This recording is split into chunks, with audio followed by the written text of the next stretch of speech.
Coconuts TV. Thursday, October 2nd was the 5th day of Occupy Central, and more importantly, the deadline that pro-democracy student activists had set for C.Y. Leung to step down, threatening to occupy essential government buildings if he did not resign. As the day came to a close, the crowds at the main protest site in Admiralty dwindled as thousands of people surrounded the chief executive's office.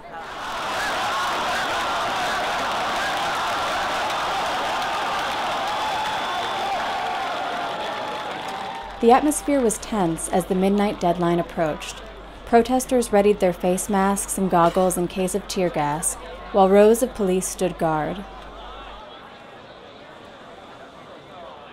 Your position now is quite dangerous. If you fall, you may hurt yourself and endanger other road users.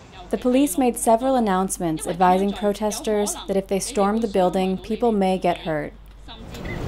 Our primary concern is the safety of our students and staff, and indeed everybody on both sides of the discussion. At 11:20 p.m., university vice-chancellors from Hong Kong University and Chinese University arrived at the protest and were warmly welcomed by the crowd. They urged everyone to stay calm and safe. 20 minutes before midnight, C.Y. Leung announced at a press briefing that he would not resign. However, he agreed to have one of his top officials, Chief Secretary Carrie Lam, meet with protesters to discuss reforms.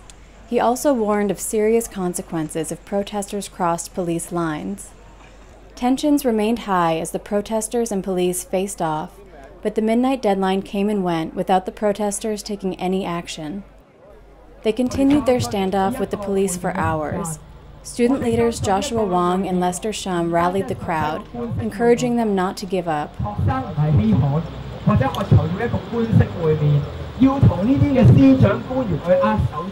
Some people attempted to occupy Leung Lo Road, which links Hong Kong Island to Kowloon, and were swarmed by journalists who only worsened the roadblock, but protesters formed a human chain to prevent others from joining in. Lester Shum explained that the protesters didn't want to aggravate citizens by blocking the road, as the public's support is vital to helping the pro-democracy movement succeed. In the end, it was an anti-climactic evening. The crowd outside the chief executive's office thinned as the night went on, but many protesters seemed determined to stand their ground.